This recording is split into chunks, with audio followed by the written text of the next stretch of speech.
the Oilers fall in frustrating fashion 1-0 to the Los Angeles Kings to close out the road portion of the schedule in the 25-26 season. Hello, everybody. Good afternoon. Tom Gazzola, Shawn Belle with you right here on the GCL Diesel Oil Stream post-game show. Live on location at Boston Pizza, 170th Street. You got Ben Thompson back at EST Global HQ. Of course, join the conversation. Text us 780-218-9999. Hop into the nasty chat as well as we break this one down. A missed opportunity, Bellsy, but the Oilers can still clinch with a Winnipeg loss tonight. So there's that. There's a silver lining there. A silver lining. Also, we had a really good time today here at Boston Pizza, 170th. I'm sure we're going to be back here on location during the playoffs. And Tony hooked up a nice Oilers pullover jacket, courtesy of Molson. And then the grand prize today, we gave away a Oilers third jersey and a ton of other prizes. There's a lot of good prizes. A lot of great prizing today. A lot of nasties here, a lot of others, regulars and stuff. Went away with some nice stuff. Yes, it was a good time overall here at BP 170th. All right, we're going to break this one down. Of course, the post-game show brought to you by and presented by GCL Diesel, providers of the best diesel engine components around, from turbochargers to injectors, fuel pumps to sensors. They are the critical engine component experts, proud to serve Edmonton and Northern Alberta for over 50 years. Once again, share your thoughts on tonight's game. 780-218-9999 and get to the chat. I think a lot of people are already chiming in. Frustration. A lot of people wondering, around here, we heard why weren't there any calls? How is McDavid the only one getting a penalty in the third period? And I think a lot of that was understandable. I think my answer to the few people who asked me that was, yes, both teams were being chippy, but I think McDavid made it obvious to the point where they let it go a couple of times, and they finally said, we have to call something, and they call that. And as frustrating as that sounds, and it might be to hear, when you pull a guy like that as you're going for the puck and everybody's watching that side of the ice, you're playing with, you're tempting fate a little bit. I'm gonna say what you need to say. This is what pisses coaches, players off. Tell me. Because, you know what? Sure, we're going to argue that was a penalty. Okay, so I'm not saying it was a great call. We're gonna argue. Yeah. Okay. Yeah. But at the same time, while you call that, when a player just magically falls on his back in the middle of the ice, and you don't call that, do you as a ref go, I wonder why they're mad at me right now? Why is he skating up to me and just giving me the gears? Does it ever trigger in your brain to be like, man, I must have missed something. Maybe I should pay attention a little bit more. Do you not, from the offset of the game, understand exactly what the game plan was for the Kings to do to McDavid? From the minute that Mikey Anderson's cross-checking McDavid into a pile and then kind of forearm shivering him in the back of the head, you don't think for 1 second that maybe the light bulb should go flick, just go on? So, once again, are we going to argue that there was a call on McDavid and he got that penalty? Sure, it's a penalty. I understand that argument. But I'm with you on that. Call everything else. Yeah. If you're going to call a ticky-tack call like that, then call everything else. If you're going to let everything go, then let everything go. Yep. It's why coaches and players go absolutely bananas. I'm not going to, listen, I should have. And I'm not blaming the loss on the refs, on the refs. I'm not doing that. But what I'm saying is that come the blank on. You can use there we have it. It's ready for you. So I understand the frustration on that particular situation. So I maintain this. Yeah. I maintain this. NHL officiating they're spooked. They're skittish. And my bar for them is very low when it comes to expectation. They barely meet that expectation night in, night out as a whole. Yeah, totally. So I should have started with that before. Why is he yelling at me? Yeah. I don't know. Yeah. I don't know. Well, yeah. Because I got dumped back in the neutral zone and the puck was nowhere near me. Yeah. But that just magically happens to the best skater in the NHL. Yeah. I'm looking forward to reading the text. Say, I can't believe you guys are blaming the refs. I'm not. Listen, they're not great every night in every game. Watch the rest of the games tonight and tell me how good the officials were. Every foursome working every game the rest of the night. You might get one out of the, what is it left, like 5-6 games? Anyway. Benny Thompson, what do you got to say? Yeah, I mean, I didn't love the missed calls too. I mean, to call McDavid on that play, I just, after McDavid's barking back to the box, they're going like, did you not see me just get run over? Open ice, like I'm trying to gallop through the zone and I just get run over, like and nothing. Okay, sweet. Obviously, that wasn't the reason why they lost tonight. In terms of the game itself.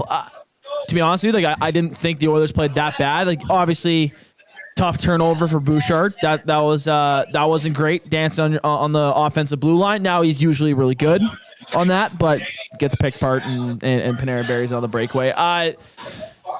Forsberg played really well for this Kings team, man, and LA played pretty solid defensively. You can see that game is doing well for them right now. And I understand that this is a lazy comment, and as I made this report and talked about this against the Vegas on the Vegas loss, but the Oilers missed Draisaitl and Hyman tonight, like really badly. To me, we're like on the power play, and I mean just 5-on-5 itself. Like you can just tell, especially obviously Max Jones goes down today too, so that's not great. But good job bringing that up. Yeah, we need to talk about it. So. I mean, you're running 11 forwards. You double shifted McDavid basically the whole game. It was a lot to put on him. And, I don't know. To me, I think if the Oilers have their full roster tonight, I think they probably win this one. But they didn't, and they lost. So, I don't know. I would say one of the main reasons why they lost is because I don't think they got to the net enough. Like, they outshot the Kings. But based on what you saw, like what Forsberg saw, I think he saw every puck. Yeah, I don't think there was truly a time where he fought something because there was too much traffic in front of the net. That's fair. There were spurts, the guys were like whacking at pucks like a small scrum. But at the end of the day, there's so many shots. I remember the one, Connor kind of turns it up. He hits Bouchard as a trailing guy. Yeah. He shoots a puck on net. Forsberg swallows it up, and there's nobody at the net. Yeah. Yeah, that's going to be for a team like the Kings who play good defense. It's been their calling card essentially the last 6, 7, 8 years is playing structured hard defense. If you aren't willing to get to the net, well, then you're probably going to lose those games. You're playing right into what they do extremely well. I'll give the Kings credit. I like to call it asshole hockey. Yeah. They played asshole hockey. Yeah. They were in the Oilers equipment the whole night. How many times did we see McDavid try to get in and out of places on the ice, and either Mikey Anderson or Drew Doughty was right there on top of him. All over him. That's super annoying hockey. Was all over him. He played above every single time. Yeah. Every time McDavid would try to wind it up and be behind the play, especially on the power play for that drop, right? That tap back shot there, Like Byfield just played above him, matched his speed. Yep. He made it really hard. It was they had a very good game plan to slow down the Oilers. Now, do I think the Oilers have a better roster? Yeah, I do, because you're missing Hyman, you're missing Draisaitl. Like those are two massive pieces. I mean, you saw it in the last minute of the game. They couldn't win a faceoff. Draisaitl is awesome in the zone. Yeah. So McDavid loses a bunch of draws. Then they go to Nugent-Hopkins. He loses one. Yeah. Then the puck gets iced. They go to the other side. They put Lazar out there. Gets staffed back on him too. Yeah. So they miss Draisaitl when it comes to that portion of the game too. I think once everybody's healthy, I do believe the Oilers are a better roster, a better team than what was showed today. But the injuries are hurting them for sure. Yes. And it was I thought they played solid defensively, but it was still the lack of getting to the middle of the ice that I think ultimately sunk the Oilers in tonight's match or today's matchup. And scoring hasn't been an issue for this team for a large majority of the season, especially as of late, right? This hasn't been an issue, and I chalk this up to not having your best scorers in the lineup. Again, Kings. Forsberg played great. Defensively, they were all over McDavid. But to me, it's when you have that 1-2 punch, they can't just only focus on one guy because then the other guy's going to torch you, right? So, and we've seen in the playoffs, they can't handle both of them. They can't. So, I mean, if there's a good positive tonight, Connor Ingram, man. Good some point. Huge saves from him. Again, you can see both ends of what like Jari can give you, what Ingram can give you. Like that to me today was awesome. I didn't think, Kings probably deserved to win this one. They played good enough defensively to do it. But Ingram held the Oilers in it there. He kept them, gave them a chance to win. A couple of big saves. That Byfield one, where was that? Near the end of the second period, I think. Ridiculous. So I thought Ingram was the fantastic. Blocker and then the windmill. Yeah, the windmill right after it. Yeah. Good point, Benny. Very good point. What was I wanted to get to? A couple of things. Oh, okay. This is what I want to get to before we dive into some text. 780-218-9999. Nasty chat, of course. Do your thing. So, yes, the Oilers missed an opportunity to clinch a playoff spot. All they needed was a point today. They didn't get it. But with any result in the Jets-Flyers game other than a Jets regulation win, Edmonton clinches a playoff spot. So if the Flyers take them to OT or if the Flyers win against the Jets, Edmonton clinches today. So it's a crappy silver lining. But there's some positivity on the horizon. It can happen. It can represent this year, though. You're exactly right. Clinching a playoff spot by someone else's work. Like that would be a good representation of how this year's gone. The crazy part is too, and Bootsy's gonna laugh at this. Go Flyers, go! Yeah, baby. Bootski's like, finally, yes, yeah. This is your only time, Bootski. Yeah, there you go. Yeah. The battle that you two have had over the Flyers in recent weeks. Oh, man. Okay, let's go into the inbox. 780-218-9999. Ben, I've got a running nose. I'm sneezing. Wow. Yeah, you just what happened? I don't know, but like the last couple of days, I felt it coming on this small illness. So stay away from me, Tommy. All right, I'm sorry. I don't want to get my kids sick. I feel like I need like a box of Kleenex right now. You need to be in you need bubble wrap. Can you ask Liz to pass that? Bubble wrap. You need to just do all sorts of stuff. Yeah. Thank you. All right. Apologize. Let's go to Eden, who's texting in 780-218-9999. Says, guys, I'm honestly not surprised the Kings won today. Final home game for their captain against a longtime rival meant this was going to mean more for them. Yeah. Even the points, I am surprised you Oilers started so flat. Sums it up. Kopitar post to post with the Kings. Very impressive. Now they're trying to get into the postseason with them and really solidified their chances of making it into the playoffs. Now, thank God they're not going to play the Oilers. Yeah. I think there's still a small chance they could. But no, I don't think. Very small. No, maybe even. Yeah. Let's go to Adam from Lloyd. Says, hey, boys, that was a good game today. Not the result that we wanted, but it wasn't boring. The Oilers looked like they were playing without 250 goal scorers, a third-line center, and short another man. Ingram was excellent. This game was a Bouchard brain fart away from being 0-0 going to overtime. Forsberg was very good, but he saw just about every shot. So Adam from Lloyd, noticing what you guys were talking about. Same thing. That's something that they can take out of this game. Tough to beat the Kings and the refs. Kelly Sutherland is rounding into playoff form, calling that game the way played right into the Kings game. I imagine him staring in the mirror after the game, telling himself he's the star, not the players. Silver lining, one game closer to playoffs, and happy to see Kopitar win his last game at home. That guy is a hell of a player and all class. That last line is very true. I don't think you're going to hear from a guy in the NHL that's ever played against Kopitar say anything otherwise. Randy, go for it. I know you don't like it, Tommy.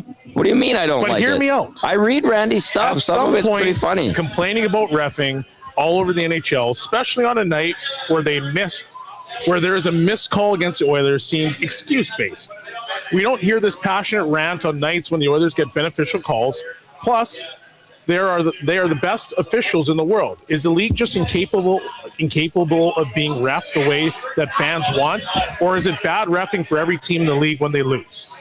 When first comments on the game in which LA only got one power play as well, not like LA had 6 PPs, there's one. Makes it seem like it's being blamed on the refs. I will go back into my rant again. Well, you need to score a goal. I'd like you to do that. So my rant was very simple. Are we arguing the penalty that McDavid got? No. But as a player and a coach, things that drive you mental, it's very simple. Tell me what the standard is for whether it's a period or whether it's a game. The players will adjust. If you allow everything to go, then players will adjust to allowing everything to be let go. Right. But if you're going to play that way, and then all of a sudden you call an average call, then people get mad about it. Yes. Because they're like, well, no, that's not the standard that you just set, ref. And so in that particular game, you can go from the first period, second period, third period, whatever you want to do. The standard was set where it was allowed to be chippy. It was allowed to be rough game. You're allowed to be scrumming it up every other whistle. And then you go and call the ticky-tack stuff. And so this is how unbiased this call is. I said to you after the Doughty and McDavid coincidental, McDavid just got away with one because he basically speared a pitchfork Doughty. Yes. Okay, so if you're allowing that to be, we're going to let that go, then that is the line for me. Okay. When you pitchfork a guy, pretty dirty play. If that's the line right there, because guess what? They didn't call the pitchfork. They did not. They called a rough. Yes. That's the line. That's the standard. So don't now all of a sudden be like, oh, hey, you touched my shoulder and the guy fell so easily that's now the call, and then go, why are you mad at me, Connor? Well, yeah, I'm mad at you because you just watched me get dumped on my back. You just watched me get cross-checked. You just watched me get all these things done to me, and you don't call that. But then when I breathe on a guy, he falls, and now I'm in the penalty box with 5 minutes left to go in the game. Make it make sense. That's my rant. It's stupidity by officials. It's not blaming the refs. I'm not siding with the refs. I'm not doing anything other than tell me what the standard is, and we'll abide by that. Done. Yes. There you go. There you go, Randy. I hope that suffices. Although I think Randy's just trying to poke the bear a little bit. It doesn't matter. I know, but I think you were very passionate there. It's just stupid. I get it. 780-218-9999. The Oilers fall 1-0 to the LA Kings. Let's go back inside the inbox after that one. Let's go to Ryan from Sask. Says, I like the Oilers' effort. Really good defensive structure. Played a patient game. Ingram solid. Frederick looked like the guy they traded for and expected to have. Not enough chaos in front of Forsberg, especially on point shots. As for the refs' standard performance. That was a very good text, Ryan. Yeah. Summed it up well. And then the chaos in front of Forsberg and traffic, I think we're going to hear a lot of that. We've already heard quite a bit of it in the first 15, 20 minutes of this show. And you got to get in front of that. Listen, Forsberg was really good. The Kings were stifling, and the Oilers were undermanned with a bunch of injuries. So the turnover by Bouchard was it's slightly careless. He's trying to make a play, gets turned over, goes in the back of your net. And like I mentioned before, I'm not sitting here blaming the refs. I'm just telling you what my opinion of their particular standard was. Yeah. But the reason the Oilers lost is because they didn't do enough to get to the net. They didn't capitalize on their chances. That's the reason they lost the game. Yep. It has nothing to do with the referee. Everything to do with, they didn't get to the middle of the ice. And the Kings made it extremely hard for the Oilers to get to the net. I think Kenny Zubs, they let LA suffocate the neutral zone. 100%. Yeah. They didn't get through the middle. I remember this was a very prominent storyline at the start of the year for the Oilers when they were missing Zach Hyman. And I remember coming on every post-game show talking about how the Oilers have this lack of just net front presence right now. Like they just can't do it for whatever reason. And we believe that was the biggest reason why they weren't able to score as many goals as they usually do. They fixed that throughout the year, and I think Hyman returning was a big reason for that. But is it a coincidence that Hyman's out? I don't think so. I think like he brings it every night. Those shots that Bouchard is shooting from the point. Usually 18's in front of the net. They're usually out there together. Yeah. So I mean, right. But again, not to excuse the Oilers for not doing it. They got to fill in the gap that they have there with Hyman out. But same time, with their top guys in there, I believe that they will. This is like the first time we've been talking about this for this Oilers offense team for the Oilers offense in a long time. So I look at it as a blip of the road. I'll add this in there too. Even when the Oilers were firing pucks from the point, seemed like there was a lot of stick on puck or block shots from the Kings. Yeah. They laid out tonight. They did. Yeah.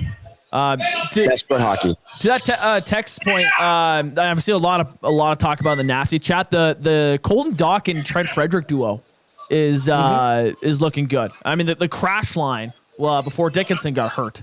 I'm curious to see we'll see when if Dickinson comes back and when he gets back, but you're going to push everyone down when everyone's healthy, but I wonder if Dach and Frederick can be that fourth line duo pair or the winger pair. That just goes out boys. There. Just goes and bangs and crash, right? I from what I'm seeing from them right now, it's looking pretty promising right now for playoffs. I think if they keep this going, they can have an impact. Okay, a couple texts via the nasty chat.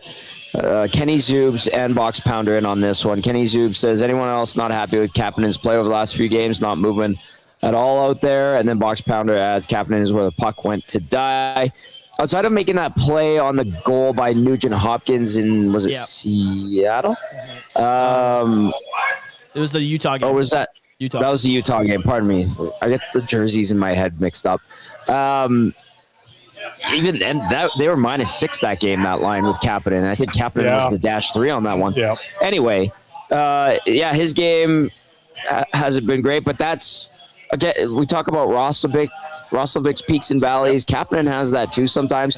Now, when he's been healthy this year, generally he's been effective in a positive way. But the last little bit, I'm with Kenny Zoobs and Box Pounder. Not good enough, and there was a lot of that today where it was scrambly at times, and he seemed to be around those types of plays a lot. But isn't that been one of the things about the knocks on Kapanen, that he does have a lot of inconsistencies? He has somewhat figured out a little bit more since he's been in Edmonton, but there's still that inconsistency that he deals with, right? And there's times where he gets thrown in the top 6 because when he's feeling it, he's pretty good. He's pretty skilled. Yeah. But then he kind of disappears a little bit.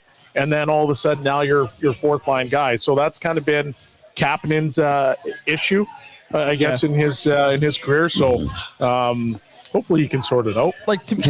We've seen a peak of his. We've seen a peak of his when he returned from injury this year. Like when he was playing with Draisaitl and Podkolzin, and Tommy had that bet with Dusty about how is he going to last the top 6, and then all of a sudden he makes it through the bet and stuff, and he was playing really, really well. He was playing really well. We all got Popeyes, so we all won that day. Yeah, we did. Thank you for the chicken sandwich. My pleasure. But I mean, we've seen the peaks with him.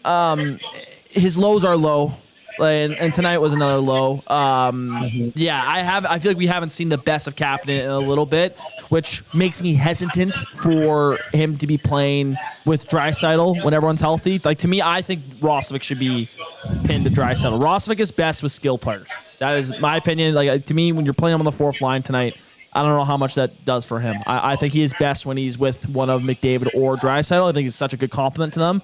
And so that's why I would have him in the top 6 when everyone's healthy. But I guess we'll see if Kapanen picks up his game and earns his way there. I don't know. We'll see.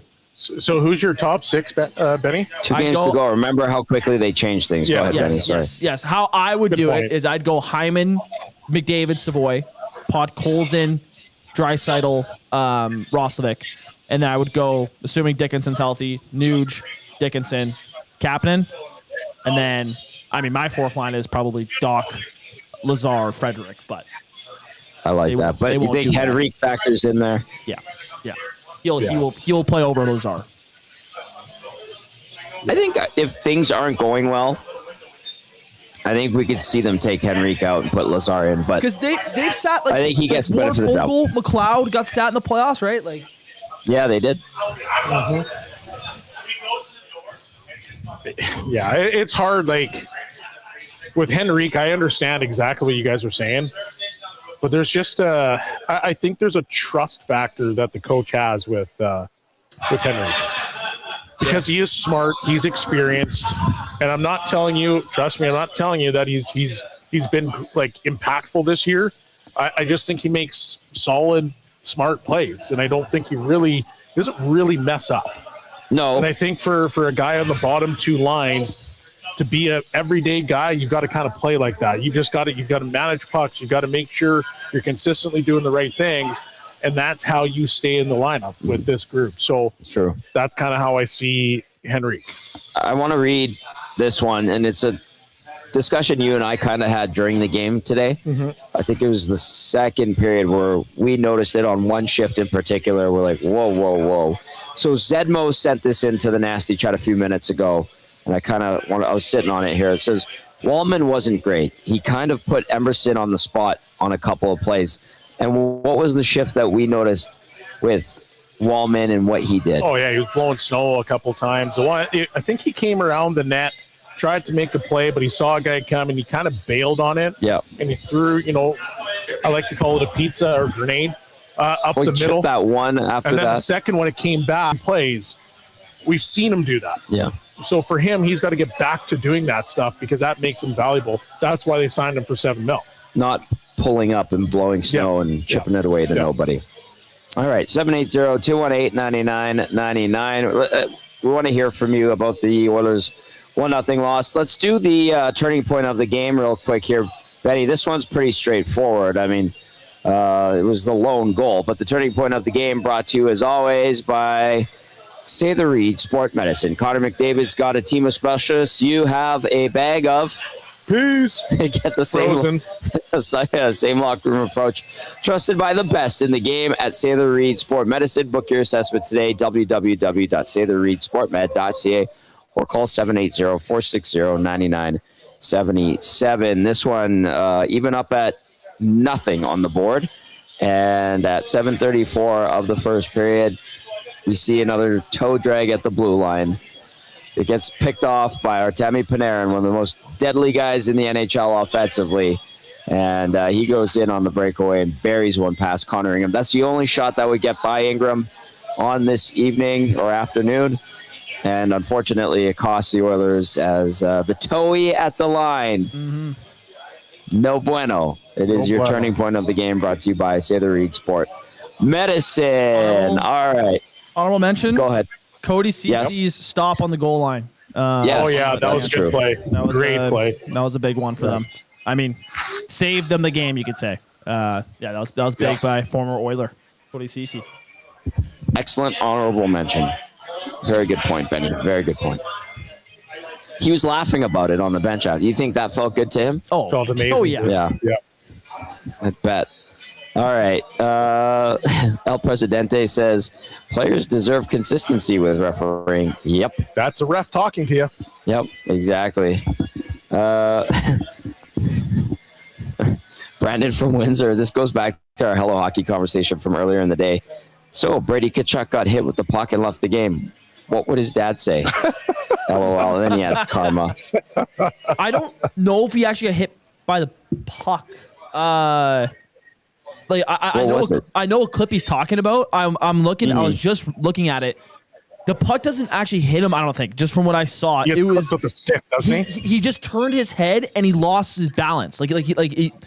They're wondering if it's like a vertigo thing. They're like it's. Ooh, that would be bad. Looks like he got concussed. Like. That's kind of what it looked like. I don't know. I don't think it was a puck that hit him. I'll double check, but yeah, I know what he means. Yeah, it like that could take him out for a little bit if it's something serious like that. It looked like it did look almost like whiplashy. Yeah, where he snaps his head back and then it just just couldn't hold himself up. I didn't see this. Yeah, it was interesting one. The Twitter doctor was on it. Nice. So Yeah. Puck doesn't hit him, and he just randomly snaps his head back, and it just he completely lost all his. I'm watching it right now. Yeah. Like, oh boy, This is so weird. Yeah. Yeah, and the trainer's asking him snapping his head back and stuff, and he left the game and couldn't play anymore. Yeah, he looked like Bambi for a second. Seriously. Yeah. Okay. Wow. That's strange. Okay. Very, very odd. All right, that's out of town, though. So, no score between the Kraken and the Flames. Speaking of out of town, a game that really doesn't matter at all anyway. So, 15 games on the schedule around the National Hockey League. Well, it doesn't. There's nothing about that game matters. Nothing. Oh, my goodness. Great save by Devin Cooley. Out of town scores. Tampa Bay beats Boston 2-1. The Sens defeat the Islanders 3-0 despite Brady Tkachuk leaving the game with a weird injury. Washington doubles up Pittsburgh 6-3. No Crosby. Did Ovechkin play? I don't think. Okay, Did he? Okay. I think he did. He did. Oh, I'm I think he scored. Oh, shocker. Yes, he did. Nice. Yes, he did. LA defeats Edmonton 1-0. 3-3 between New Jersey and Detroit. Less than 5 minutes left to play in the third there. St. Louis leads Chicago 5-2. Nashville up 2-1 on Minnesota. They're fighting, scraping, and clawing for their playoff lives as well. Didn't get a favor from the Oilers at all tonight. And then you've got New York and Dallas. Nothing to report so far. 8 minutes left in the third in that one. Carolina up 2-1 in Utah. Less than 10 minutes to go in Utah. Columbus leads Montreal 1-0 early in the first. Philly already up 1-0 on Winnipeg. Go. That one is important to Oil Country because if the Jets don't win in regulation, the Oilers clinch a playoff spot. Seattle, Calgary, no score just yet. You got Vegas and Colorado in Denver, and then Vancouver visits San Jose to round out a busy Saturday in the National Hockey League. Yes. To tie it to our Hello Hockey discussion earlier, 1-0 Flyers. Goal scorer, Porter Martone. This kid. Oh, yes. He's ready. This kid's ready. Yeah. I believe that's 7 points in 7 games now for him. Yep. Dog. Some guys are. I'm also 3-1 in my Saturday picks at the moment. Ooh. Look at you. Oh, look at that right there.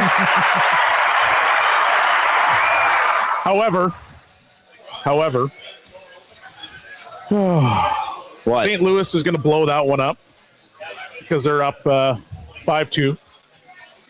Yeah. That's a tough one. Whoops. I got a feeling that Predators Wild game might blow it up a little bit. You took the Wild? I did. That's okay. There's lots of time left. Yeah, 5 minutes. Oh, boy. All right. Randy is very chatty today. Lots of text. Now he's directly messaging you. Where's Randy? In the inbox, 780-218-9999. Mr. Rogers Sneakers texts in via the nasty chat over on YouTube. Says Nugent-Hopkins was a passenger today. Don't see that very often. I think that's sarcasm. No. Don't say that. Okay. Yeah.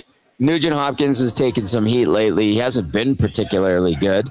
Scored against Utah, but has been quiet in general over the last dozen or so games. What are you seeing from him? Or Sorry, not seeing? I was reading Randy's. Oh, I apologize. Benny? Go ahead. I mean, jump in there.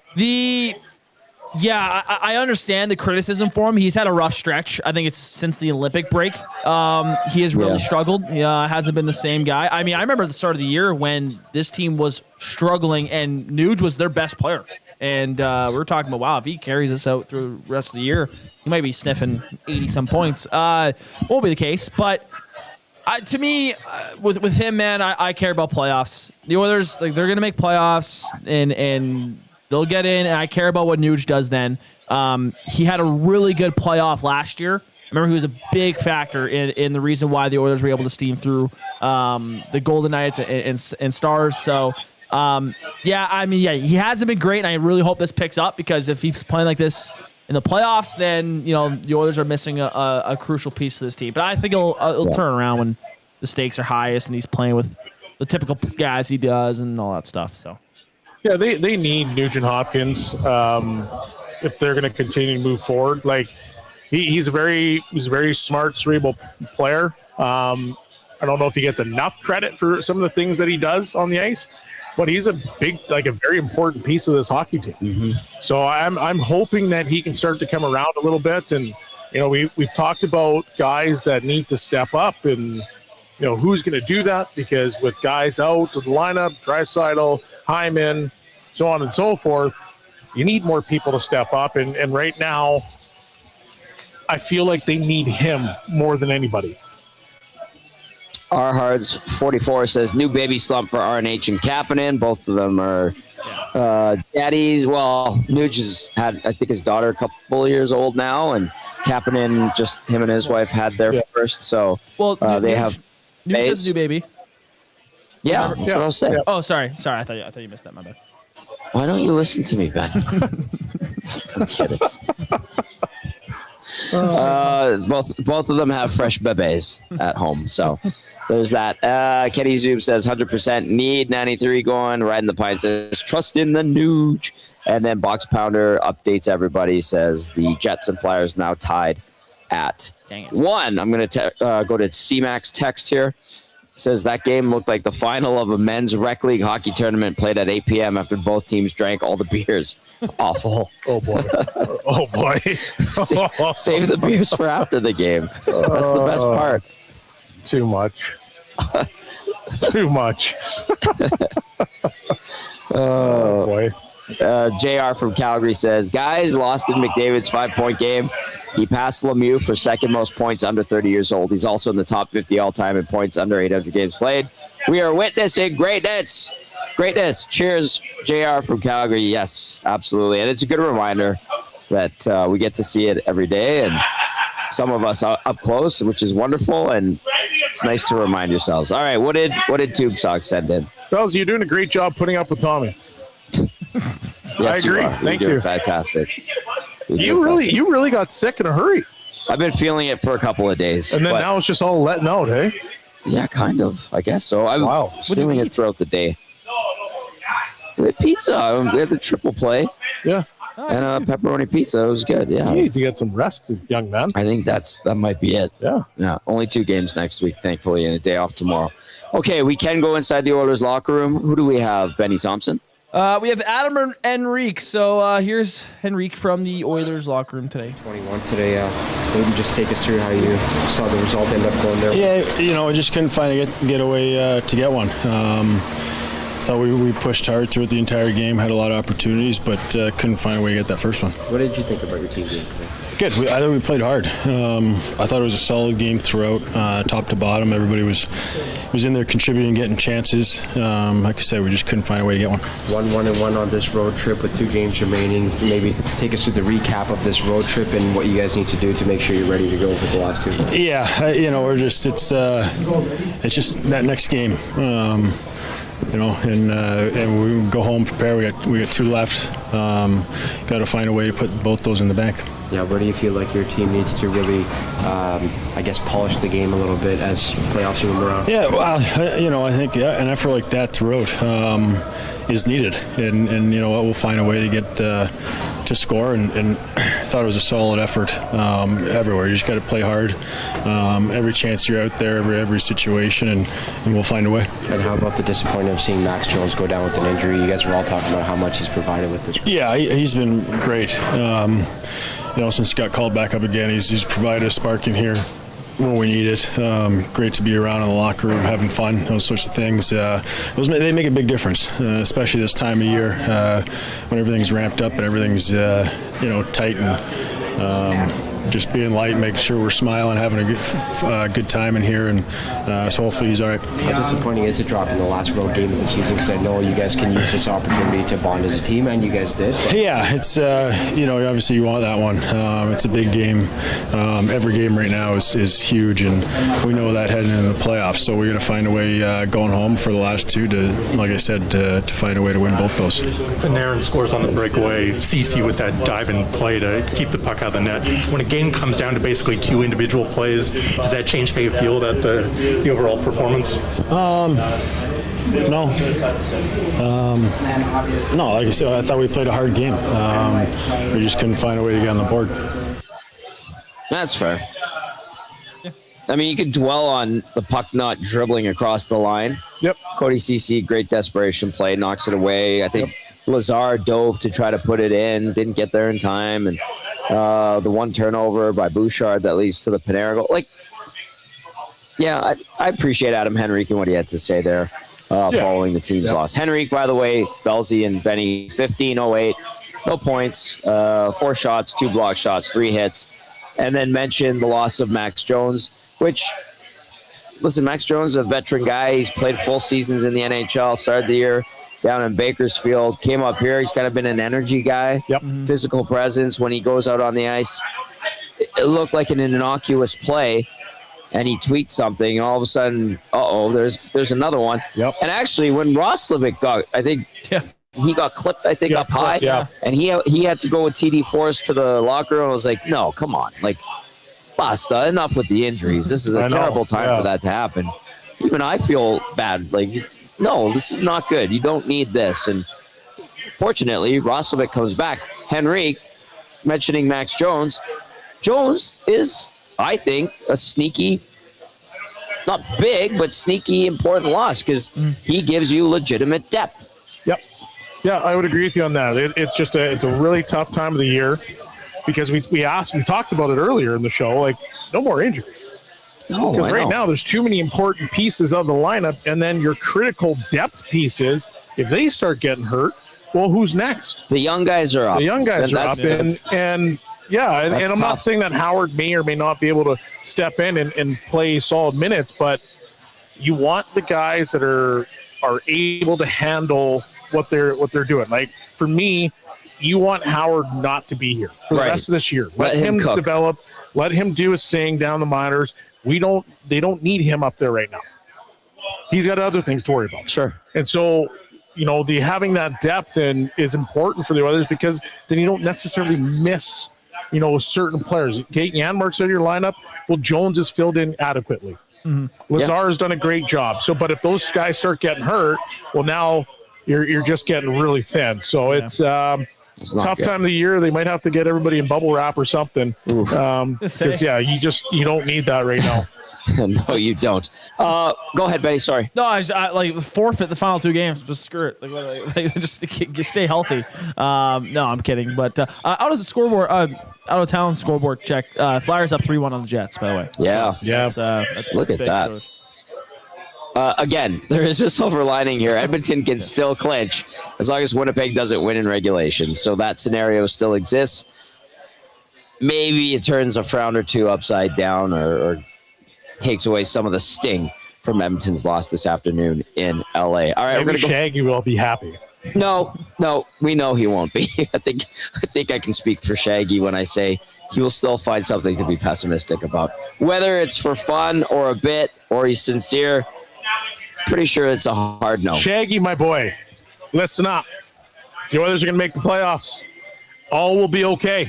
They're going to get to the dance, buddy. The dance is the playoffs. It's going to happen. Turn that frown upside down. All right. Let's go back inside the Oilers locker room. Let's hear from head coach Chris Knoblauch. Come on the right side. What did you think of your team's effort here today? I thought the effort was great. I thought they worked hard. We did a lot of good things. We did make some mistakes. I thought Ingram played really well. I thought we had enough scoring chances to get certainly more than one goal tonight, and their goalie played well, and we missed some really good opportunities. 1-1-1 on this 3-game road trip. How do you assess the overall workload on this road trip, Chris? I think we played fairly well in 2 of the games. I think the first one that we lost in overtime in Utah was, the one that we didn't play our best, but that happens. We're playing the right style hockey, and we're doing the right things, and some nights it just doesn't go your way and you can't get a goal, and tonight was that night. Do you have an update on Max Jones by chance? Max Jones, he was obviously unavailable to come back, but I have no update on when he'll return. What did you think? Connor McDavid normally doesn't get one penalty a game, let alone two. What do you think of the approach and your team's approach to combat what LA was trying to do to your captain? It was a physical game. It was almost a playoff game. Obviously, they're fighting to get into the playoffs. It was just one of those nights where you really didn't have much of an answer. All right, there's Chris Knobloch following his team's 1-0 loss to the LA Kings. What are you pointing out there, Palsy? Box pounder. Cheers to Matty Cassian. He had some great insights. I agree. Yeah, he did. He's wicked. Love that guy. Cass, we miss you very much. I love you, Cass. Yeah, I love you too, Cass. Yeah. Okay, no update on Max Jones. Shocking. That's my surprised face. No surprise whatsoever, but hopefully we get something when the Oilers return back home. Not going to play till Monday, taking on the Colorado Avalanche. I'm assuming tomorrow's the day off. Just looking to see if we got word from the team in regard to tomorrow. Nothing yet from PR. Usually they'll let us know relatively quickly before they go wheels up in LA. That should be happening pretty soon here. They're probably on their way to the airport. And we'll let you know if they are practicing. Then expect some information tomorrow. Yeah. If they're not, we won't hear diddly squat until Monday at the morning skate. All right, you can keep texting us 780-218-9999. You can get to the nasty chat as well. The Oilers fall 1-0 to the Kings. Kings very much still alive with their playoff hopes and wild card 2. The Oilers still holding down first spot in the Pacific. The Golden Knights get the Colorado Avalanche tonight, so not easy for them. Never say never. The Oilers beat the Avs earlier about a month ago, and I'm sure the Golden Knights want first place in the division too. Mm-hmm. We'll just see if it's a pillow fight or if they actually dig in. Who knows? We'll see. We'll keep an eye on that. But Edmonton can still clinch a postseason berth with the Jets overtime win or any form of loss. So as long as the Jets don't win in regulation, Edmonton clinches a playoff berth. So maybe it's not so bad. It's not great, but it's not so bad. All right. What else do we have? Oh, Atif. Atif, very nice. Atif says, I just want to say hi to the best post-game show in the city. I'm at work. Too bad the boys cannot clinch with 1 point. Can they still clinch a playoff spot tonight? I'll try to be on the next one on location. Yes, I just explained that, Atif. Thank you for tuning in and texting in. By the way, Sunday, May 24th, Atif's 50th birthday. I have a big note right here. Here at Boston Pizza 170th, starting at 5 p.m. If any nasties want to wish Wheels a happy birthday, they've got the Coors Light golf simulator and then lots of other great drink specials, food specials, always at Boston Pizza. Why are you giggling? What are you giggling at? What do you mean? I'm just smiling. You giving me the sly grin. Yeah, I'm not allowed to smile? No, you're supposed to be angry right now. Oh, okay. Penner's Pancakes. Okay, question. With this illness, is Tommy still hitting the dance floor tonight? Definitely not. No dance floor for Tommy. Tommy's voice is dying by the minute. It's crackling. It's fading. I had sniffles. Yeah, you sound terrible. Oh, but it is devolving very quickly, unfortunately. This is how I felt. Remember when I started the show a couple weeks ago? I did the first portion of the show, and then didn't do post game. Yeah. Oh yeah. I think Gager had to hop on. That's how I went from 0 to 100. Or 100 to 0. No, I went from 0, not being sick, to like just full on sick. Mess. Got it. Okay. Benny, you want to do your player of the game? Yeah, let's do this thing. Hey, why not? Hey, bud. Yeah. All right. Oh yeah, for sure, man. Yeah. Man, you got a dipper in, man. Yeah. David Bunting, real estate player of the game here, bud. All right, David Bunting has been a consistent top-producing realtor in the greater Edmonton area for almost 20 years, eh? He and his team would love to help you find the right home or make the move from your current home. Community-driven, he understands what this make take a difference in our city.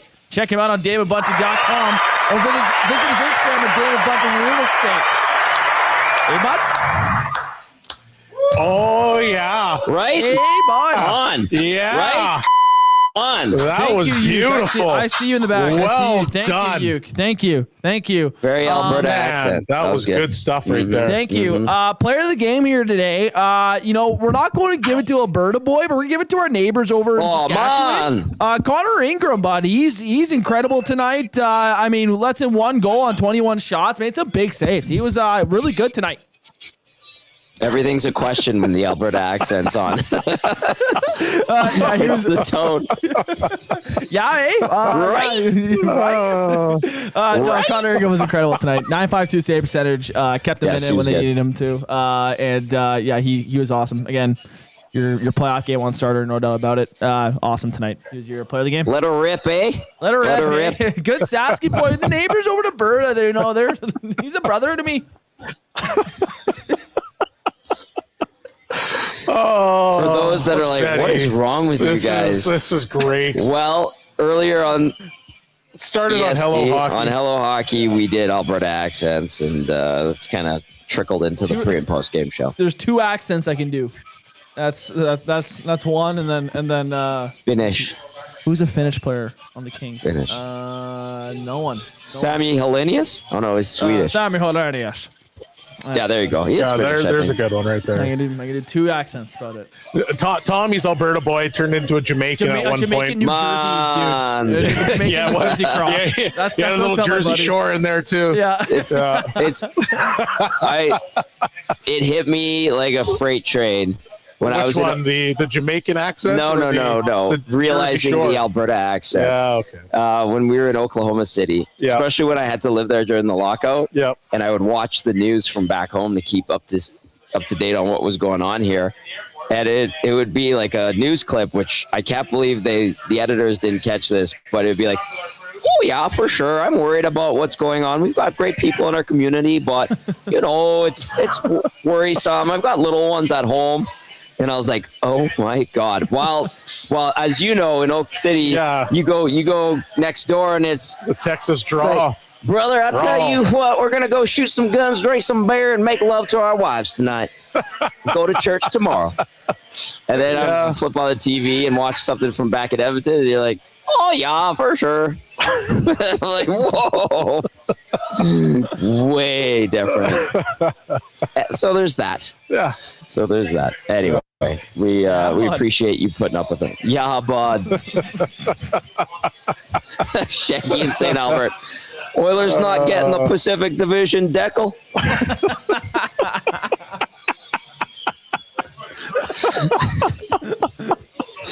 Oh, this is too much. I know. We're being silly. It's a Saturday afternoon. I get it. I love it. You know what? Tommy's getting sick, so he's getting a little squirrely. Yes. But in all seriousness, we had a great time here today. Yep. Tony, Cindy, who's working her butt off, and the staff here, absolutely tremendous. They really are. Mm-hmm. And we want to thank Tony, Curtis, Cindy, Shar, Courtney, Shay. I know I'm forgetting a bunch of people for all the hard work and having us here on location at BP 170th throughout the regular season. I'm pretty sure we're going to be back here for the postseason for an away game or 2. Hopefully more. The more the merrier, and that means a longer playoff run. But I just want to send a thank you out to them. Yeah, and I want to thank Tony for all his bets. Yes. Because without him, I wouldn't be eating for free. But you brought your team here as well. I brought my team here, yeah. So I mean, the bets were fantastic, and I hope he carries on with that tradition. So do of just terrible bets. You know what? All it takes is too many shots at either the golf tournament, which is July 8th. By the way, I believe it's sold out already. Well done, Matthew Wanick. Yes. And then the Nasty Bash, no date just yet, but one big event at a time. But we'll definitely be having a Nasty Bash.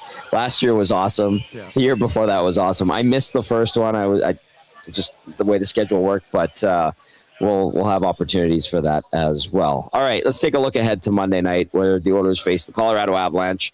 Avs taking on the Golden Knights tonight. Avs could do the Oilers a favor by beating the Golden Knights in regulation. Well, you got a big-time matchup against the Avalanche. You know the Avalanche are a star-studded team. One of the best teams in the NHL, if not the best. I think they got the Presidents, didn't they? Did. Yep. They did. So you've got a massive test, and it's even bigger because it's right before the playoffs. Both teams are gearing up for a playoff run, or what hopes to be a long playoff run for both of them. So I think it's going to be an intense matchup. It's going to be a fun one, and you're hoping that the Oilers, can walk away from this game relatively unscathed, get some guys back in the lineup if possible, so that you can put your best foot forward and have a really good game against the Avs, because that's a high octane team, and they sniff out weaknesses, and man, do they exploit them. Benny Thomson, final thoughts from you? Yeah, I mean, you got to bring your A game against the Avalanche. I mean, you'll most likely not have to deal with them in the playoffs. If you do, it's in a conference final matchup, and we're probably talking about a different scenario then. But I'm curious to see if Zach Hyman returns. He's talked about they were going to try to get him in some regular season games. He wasn't going to join them on the trip, so I took that as he's going to play the final 2 games. So we'll see if he plays Tuesday night against Colorado, which will help the Oilers. But I mean, you gotta show up against Colorado Avalanche, man. Like they will make you pay. We saw it last time Colorado was in town. So make sure you're ready to go and see if you can get a division title. See how it goes. It is still 3-1 Philadelphia over Winnipeg in Winnipeg again. If the Jets do not win in regulation tonight, the Edmonton Oilers still clinch a playoff spot. And then just in terms of winning the Pacific Division, it would potentially be Edmonton's first division win since 1987 when they were in the Smythe Division. It's 37 years now. Wow. No. 39 years. Jeez. We were fresh bebés when that happened. Bebés. Yeah. So they still have a chance. Obviously, that chance dwindles with that loss to the LA Kings in regulation, but still hope for it. I think it'd be a nice feather in their cap, despite how weird and turbulent of a season it has been. Yeah, I mean, they're still accomplishing some stuff along the way. So, would you want to see a banner go up for it at Rogers Place? No. I think it's kind of a cheap one. No. The only banners they're looking to hang are Western Conference and Stanley Cup. They'll put President's Trophy ones up there. They have one President's Trophy one up there, I think. That's fair. It's a blue one. Orange is Western Conference, and I think it was Clarence Campbell Bowl, I think is what it says on them, the older ones. And then white, obviously, Cup. And then the other ones, the lesser ones, are the blue ones. Yeah. Benny, what would you say to that as a younger Oilers fan? Or someone who grew up watching the team and was a fan of them as a younger generation Oiler? I don't really care for them to throw up a division title or one. Like to me, I'm a go Western Conference champions, Stanley Cup champions, or President's Trophy. That to me is the only 3 banners. I would be like, go raise a banner for that one. Yeah, I'm with you on that one. Ryan from Sass says, great show, guys. Get well soon, Tommy. I'll get over this damn thing. I'll hit some emergency, those vitamin packs, rest up, and be ready to go for Monday. All right, that's going to do it for the GCL Diesel Oil Stream postgame show. Edmonton falls 1-0 to LA. Still don't have an X by their name, but if Philadelphia continues to beat Winnipeg and hangs on tonight, the Oilers will still clinch a playoff spot. We'll see about the division. They're back in action Monday against the Colorado Avalanche for the last 2 games of the season, last 2 home games of the season. And the Oilers, by the way, wrap up their away schedule with a 19-16-6 record. So still not bad as Cheryl and Big Uke say bye to everybody. For Ben Thomson and Shawn Belle, I'm Tom Gazzola. Say thank you for listening. Thank you for watching. Have yourselves a great weekend. Ciao for now.